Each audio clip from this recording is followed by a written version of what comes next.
Welcome to our channel. If you have not yet subscribed, please subscribe.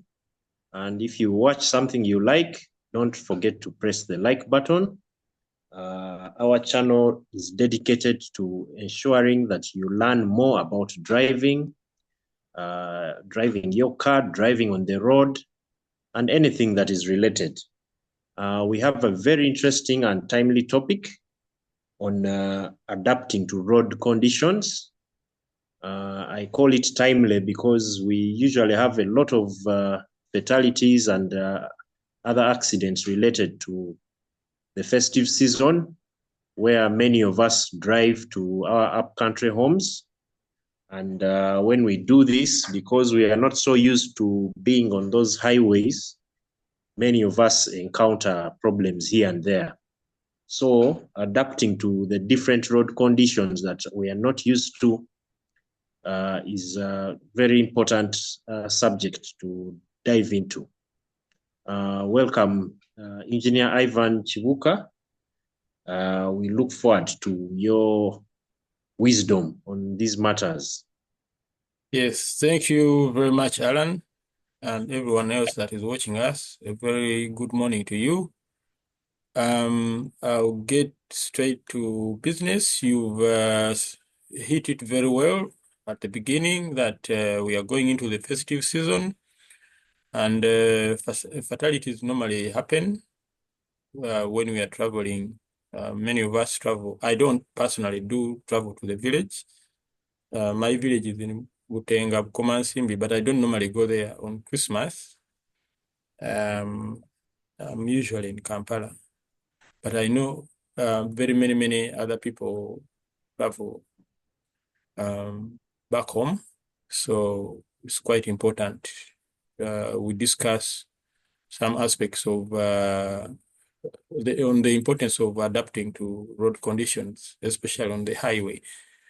Like I said, personally, I tend not to go to the village Christmas. I go there maybe sometimes a few days before Christmas, but I go to the village very many times during the year. So I normally spend Christmas in the city. But for you that are going to Arua, Kapchorwa, Kanungu, Chisoro, even Bukomansimbi, I would want to talk to you about the importance of adapting to road conditions. Road conditions keep changing. Sometimes it is the road surface, sometimes it is the way the road is traversing is changing. Maybe there is a curve, maybe it's a straight road, maybe it's you are going uphill, downhill. So many things on the road keep changing, so you need to adapt to everything that's going on and in good time, because this is where usually accidents happen. We call them accidents, but usually they have causes that can be traced back to our failure to adapt to road conditions. Yeah, for example, if you are, I'll just give an example. If you are approaching a busy town, you see there are humps, but you don't slow down, and then a chicken or a goat crosses the road, or a child, and you run into it. Shall we really call it an accident when you had a good warning, enough warning for you to slow down? Yeah, sometimes we may not call them accidents. Anyway, it's important to adjust to speed, to the speed condition. For example, on wet roads, obviously, you need to reduce your speed to prevent hydroplaning and maintain a safe following distance. Hydroplaning is when there is a lot of water, when it is raining, especially raining very hard, your tire is pressing on the road surface, but there's now a layer of water between your tire and the road. Things are not the same as when it is dry. So you have reduced traction for that reason. And you don't find out about it until it is too late, until it has caught you. That's why a lot of people never come back to talk about it. But it is something that is very potent, something that happens many times, so it is a good idea to slow down on a wet road. On icy or snowy roads, we don't get a lot of those in Uganda, but some of our viewers may be living in countries which, in temperate countries, which encounter this kind of weather. I'm currently in one such place in Redford, Michigan, and the roads outside are today, they are quite icy because it snowed for the last 2 days and nights. So there's snow everywhere and ice on the roads. So for those that are in those areas, of course, you all know that you need to drive slower because, again, you have reduced traction. Then you have gravel or dirt roads. These are what gets us mostly in Uganda because once you are off the tarmac, the main road, most of us, to get to our villages, there may be at least a few kilometers. In my case, in my village, it's just 1 kilometer from the tarmac road. It's even less than a kilometer, but still, it's a gravel or dirt road. Fortunately, it's not hilly, it's on top of a hill, but it's flat. So I normally don't encounter skidding conditions, but sometimes it happens when a loaded truck has damaged the road. Sometimes we slip off the road into the gardens. So for the rest of you, some may even have as many as 40, 50 kilometers after leaving tarmac. So it's important to drive carefully once you reach the gravel or dirt road part of the dirt road means the muddy part or dusty road portion of your trip. Again, reduce speed because when it is dusty, you have reduced visibility and also the traction is very poor because of the gravel. You can brake and then the car will skid to one side into a ditch and may even overturn. And we could lose you. Excuse me. Then there are foggy conditions. Use low beam lights and drive at a speed that allows you to stop safely within your visible range. It is important to note the low beam headlights because when you use full beam, first of all, you are sending glare. Your lights are causing glaring issues to the opposing traffic coming from the other direction. That glare is not good. Most of us find it uncomfortable when we get a lot of glare from the other vehicle.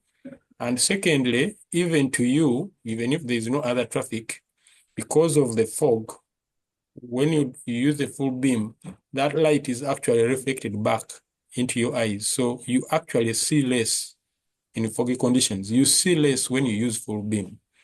It is better for you to use low beam. And also, turn on the fog lamps if you have them. Most of you call them spotlights, but please, the ones that come originally on the car from the factory are the best. The ones you fit in Chiseka and where they are misaligned, they may even be worse than the full beam. You may actually get glare and endanger yourself, besides endangering other traffic on the road. So I don't like those non-OEM, non-original equipment manufacturer equipment on the vehicle because we misuse it, we don't install it well, and sometimes it becomes a problem to us and other traffic. It's also important to maintain a proper following distance. On normal roads, you should follow a 2 or 3 second rule. Choose a fixed point. What I mean by this second rule is choose a fixed point and ensure that before those 2 or 3 seconds pass, you have not reached where the vehicle in front of you is. For example, if it is passing a signpost, count 2 or 3 seconds if you are following that vehicle. If you reach that point where the other vehicle was, say at that signpost, before those 2 or 3 seconds elapse, you are too close. So learn to maintain proper following distance. In poor weather or slippery roads, increase that following distance to even 5 or 6 seconds or even more. You don't lose anything by improving your following distance. It's better to play safe than sorry. Use proper vehicle lights, like I mentioned. Use headlights in low visibility, yes, especially in rain, fog, at dusk. Dusk is when the sun is setting. And turn on hazard lights if visibility is extremely poor and you are driving slowly, because it prevents you from being hit from the back. Avoid high beams in fog or heavy rain. I've just talked about that. So you also need to stay alert for changes in these conditions. Sometimes we are so comfortable in what we are doing inside the car while on the road, you don't notice that things are changing outside, and sometimes we react too late because of that reason. Look ahead for potential hazards such as potholes. If you have not learned how to look out for potholes, I don't think you have been driving in Uganda. Of course, there are things like standing water, ice patches in countries which temperate countries in winter, or debris on the road. Sometimes a border passes you, or you are approaching it from the back. Suddenly, I had an incident 2 or 3 weeks ago. Some cabbages. The guy was riding very hard. I was on Nakauka Road, and he was skipping over humps, and then he was carrying a sack of cabbages. So the sack developed a hole and the cabbages were spilling out, and he went on for like 100 meters before he realized he was losing his cargo. But meanwhile, I had to dodge through all these cabbages. So look out, anything can happen at any time. This was dusk. This was around 7 o'clock in the evening. Yeah, be mindful of the shaded areas where ice may linger longer in the cold winter. For those of you who live in temperate areas, there is something called black ice. Those of you who live in temperate areas understand this very well. It rains possibly the day before, and then water pools overnight. The water freezes, it becomes an ice rink. You come, and your vehicle may take all manner of direction. Personally, I've suffered two such cases. One time, I was in a bus, and then the second time I was driving. The bus actually turned and faced back where we were coming from. But it almost toppled over, but it didn't. We did not need any treatment except for the driver, who was shocked and was yelling, and we had to kind of control him, because he was yelling, he was in shock. Yeah, another time I was driving in Hertfordshire very deep at night. I was going to pick my mom from a friend's house. It was a new road. I've never been there. I was following directions. I went into a roundabout. Halfway through the roundabout, as I'm executing a turn, I wasn't even going very fast. The vehicle, again, I had a Honda Civic at that time. It turned around, it made like a three-quarter turn. And then at first I was also bewildered. I was in shock. Fortunately, I was the only driver there. It was at night, like 1 o'clock. So I gathered my wits. I realized what had happened, and then I drove off. Of course, I had to drive off very slowly. So black ice caught me without, I didn't see it. I knew it is what got me afterwards. I realized it was black ice. Yeah. But trust me, I never saw it. So use defensive maneuvers, and this can help you to anticipate the actions of other drivers, especially if they are not adapting to conditions. Learn to keep a safe buffer zone on all sides of your vehicle to allow for evasive action if necessary. And ensure your vehicle is in good condition. check the tire pressure and tread regularly. Tire pressure and tread regularly for proper traction. Bino ebyokuvugira ku mmumbwa eyo twavaayo dda. It's very dangerous. It's not only in Uganda, by the way. Even here, you find some cars with terrible tires. I was at a garage 3 days ago and I saw a 2018 or 2019 Range Rover Evoque. Very expensive vehicle. It had come in for some repairs, and after that, I saw the front tires were really worn, so they were going to change the tires as well. I couldn't believe somebody could own a car that new and expensive and almost ran out of tire treads in America. So we all have to watch out. We know so keep your windshield clean and ensure the wipers are functional for very clear visibility. These are some of the things that get us when you are driving past traffic in the opposing direction and they hit a pothole and water splashes on your windscreen and if you don't have water, of course you have to turn on the wipers. So if the wipers are not working, you are almost certainly going to crash. And even if they're working, you need to spray water on the windscreen to continue to improve your visibility. So ensure the brakes are in good working condition for reliable stopping power. Oh, going back to the thing about the ability to spray water on the windscreen. Yesterday, I was with my host here in his vehicle, and because it had snowed on the highways, they normally grit them. It's called grit. It's like sand with salt in it, which they put on the roads to melt the snow.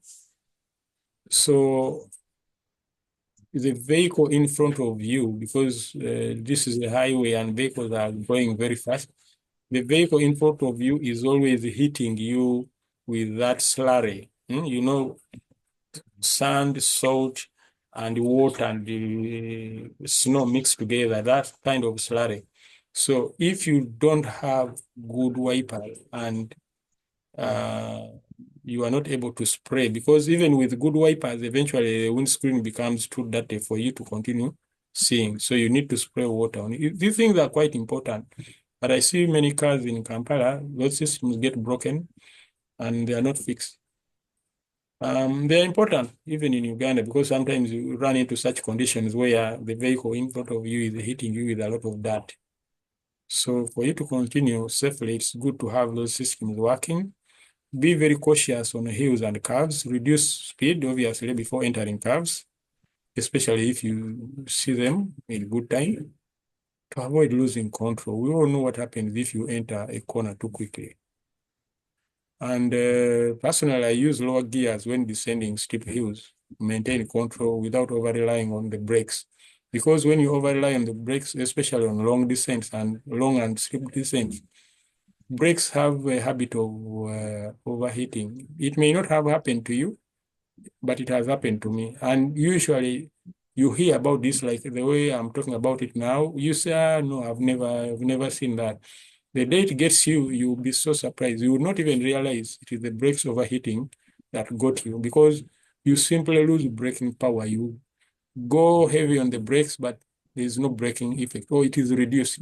So it's important to limit the use of the foot brake when descending the hill. It is better to use the engine brake. On most cars, it's easy to engage the engine brake. For example, if you're driving a manual vehicle, it's a 6-speed, you've been going in 6-speed, just downshift to gear 5 or 4, but take your foot off the accelerator and let the engine revs will go up a little bit and let it continue from there. You have a controlled descent without using the brakes. For those who drive automatic cars, that's even easier.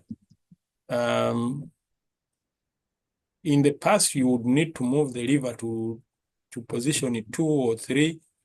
These days, most cars are proactive. You don't even need to do that. In any case, they don't have positions for gear 2 and 3 because they have CVTs, continuously variable transmissions. That's another topic we shall get into another day. But simply, when you're going downhill, just take your foot off the gas pedal. The engine will try to do some braking. If you require more braking, then you use the foot brake as usual. Yeah, so be prepared for sudden stops or erratic behavior from other drivers in poor condition. Border, border. These guys do whatever they want. And the On the taxis, but we are more used to the taxis now, but border, you're quite a menace.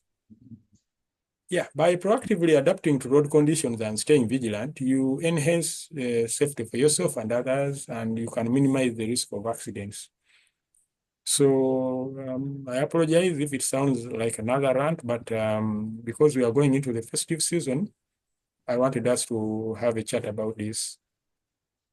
Back to you, Alan. I don't know if you have any comments.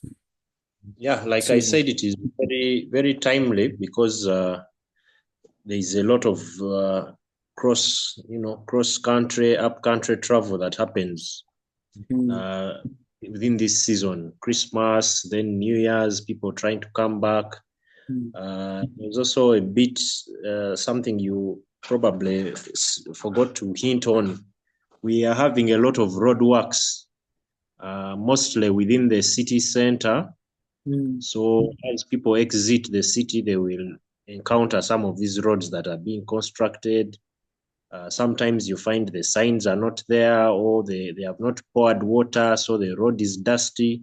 The conditions on such sections actually change so fast. Other times you find they're working, so you could run into one of those big machines.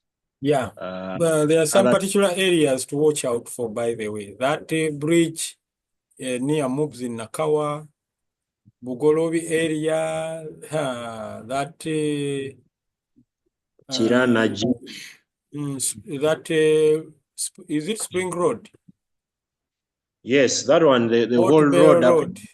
Yes. Ruzira. Chireka. Mm. Although the part between Banda and Chireka has improved somewhat, but going towards Chireka, towards Nambole, I think they're still digging that up and improving it. Apple Kagwa, which other roads? I saw there were some works on Nakauka Road from Chisubi side, not from Natete side. They have not started from that side, but from Chisubi side. There are construction works. Namuongo. Namuongo is a terrible 7th Street, terrible area. Which other areas can you warn people about?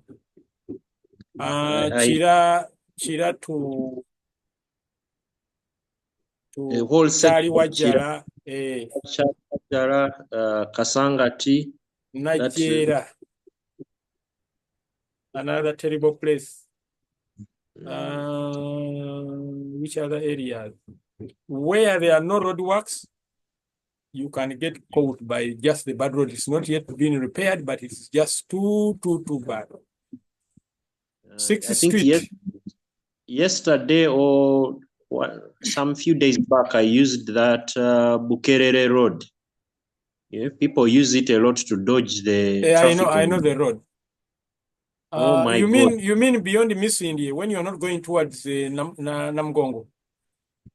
Now between Miss India and just before you start entering Namugongo, it is very terrible. Oh yes. You are You'll right. find a hump, and the hump is bordering a big pothole, very big. So So you go over the hump and and straight then into a pothole, and you yes, cannot see the pothole. Actually, because they those are have, the potholes you cannot see. mm, You only feel them when they have got you yeah. because you're on the wrong side of the road as you are approaching that pothole. Yeah, these are the changing road conditions that we all have to observe. I don't see the point. I assure you, Christmas break, there's always so much traffic. You are definitely going nowhere quickly. So it's not very useful to hurry, hit potholes. Oh, another road I've forgotten is this road between, is it Masana to Mengo? They have done most of it, but there are some sections where you are diverted off the road Yes, yes. and you pass through the neighborhood. Oh, that can be also chaotic and tough. So those are areas, if, for example, you are going to Masaka and you are using that road, you are going nowhere in a hurry. Trust me. Until maybe you are in Luera or Wama or those ends. Yeah, so And there's I think it helps for people going up country to also plan their journeys. Because if you know that the road is going to be busy, you can set off slightly earlier. You can say maybe at 4 or 5, I will hit the road. So by the time it is daylight, you are past the congested areas. yes, I know some people have told me they do that, but they Mm. told me everybody is getting clever. So you get on the road at 2 a.m., 3 a.m., and Mm. everyone has got the same plan and you are all there. But you can try it. I'm not saying don't do it. It's a, And it's of a, course, it's a good it's a good the, thing to the other attempt. one the other one that needs reminding is our friends who have the tempting cars. I call them tempting cars Hmm. that usually flip on the Entebbe Expressway. I like that. Team That is Subaru one road that is already having signs telling people to slow down if it is wet. But but you always regardless, find, somebody especially trying. especially Mercedes-Benz team, Hmm. eh, you find many of them have fallen off the road because once they get there, they feel they are on the autobahn itself. So, Mubaline motoka ensajja. uh-huh. Mm. And I was once added to a group for Mercedes owners. I told you about that story. Mm. And there was always this group of people who claimed a Mercedes can never flip over, it can never overturn, and the wheels are on top. And then Mm. somebody started bringing these pictures. I think that was around the time they opened the expressway. Then Mm. pictures started coming, and guys were challenging them. You guys said these things cannot flip over. Then they would give excuses. The driver is not a normal Mercedes driver, things like that. The car maybe was the engine has been changed to Toyota. Some funny things. They sound like Mm. jokes, but people still get misinformed through such fora that should be useful. So people tend to think that with those cars of theirs, they are untouchable. Untouchable. Mm. Mm, And even on the highways, you see them, the ones with the Audis and the VWs. mm. Yeah, they are all racing and Right now, I'm in a country where you have all sorts of powerful cars. You have mm, people driving most cars have V6, V8, and yesterday I even saw a BMW with a V12 engine. When the engine starts like this, when he cranks it and the engine starts, you first scatter if you are not used. You first scatter, then you gather. Eh? But these mm, guys, once they're on the road, they stick to the speed limit. Sometimes I even wonder what the point was in them buying the cars because they are so controlled, they cannot overspeed. And when it is hazardous, when there are hazardous conditions, for example, ice, you see they're also driving carefully. So, guys, you guys with those so-called powerful cars, you don't even have powerful. And I hear people calling their cars sports cars. Do people really know what a sports car is? Somebody buys a Subaru Forester and puts a spoiler on the back and calls it a Subaru Sport something, Forester Sport. Really? Sometimes I get, maybe it is an SUV, sports utility vehicle, but it's not a sports car. People, go to the dictionary or Google the word sports car. You find out what classes of vehicles are included in sports cars. Usually these are cars, usually they are two-seater, usually they even have the engine behind the driver. Hmm? They call them mid-engined cars. So these include like Ferraris, some Maseratis, Lamborghinis, Porsche, these 911, those cars, Lotus, those are the small ones. Please, stop misusing vocals and feeling hype. I know, okay, maybe it is some kind of therapy for you to feel like, okay, I've made it or something that makes you happy. But still, don't take it literally. Don't let it get to your brain. For us, if the car can make that loud exhaust sound, it is a sports car. You find somebody with a VT, he has put an exhaust pipe the size of a drum, and the thing is, it makes some bit of noise, but it's not. But I see that even here, some people. I know I've seen it very much in New York. In New York, some parts of the city, you have a lot of these people from South America. They like Hondas, and usually Hondas are not very powerful. They are good. They are known for being very fuel efficient. They are very economical to operate and maintain, and they are also very reliable.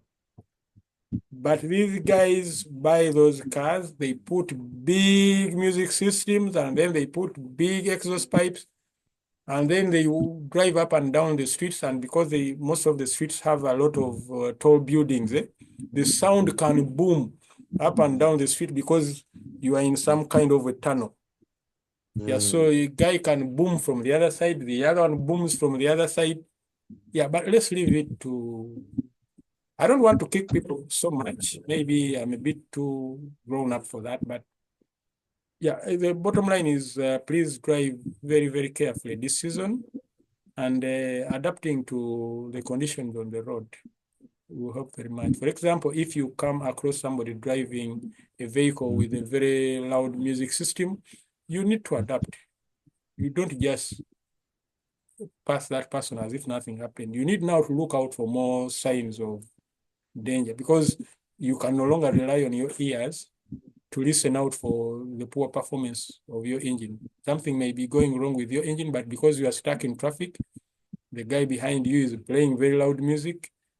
Yeah, you need to maybe look at other signs like on the dashboard to check if your engine is running smoothly and that kind of thing. Yeah. Yeah, okay. Thank you very much for hosting me again. Yeah, You're I'm welcome. sorry, my voice may not be the best. I'm just recovering from a cough. It is working just fine. Okay, thank you. You're welcome.